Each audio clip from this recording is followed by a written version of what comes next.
ng selda 14. May 4 na pilyong bayani, Pax na laging mahinahon. Si Cristel na maingay, mangiti. Si Joey na sobrang ganda lalaki. Si Jed na seryosong mabaitit. Sa gitna ng ingay ng klase, sila ang unang sasalo sa atin. Mga guro sa loob ng selda 14, kahit pagod, tuloy pa rin ang ngiti. Kapelang ang sandata sa gabi.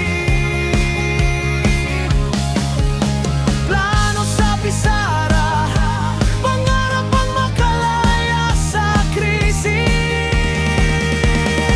Mga guro sa loob ng selda 14, puno ang bag pero puso ang pinapawi. Salamat sa tawa at pangaral ninyong matyaga. Kayo ang tala sa bubong ng eskwela.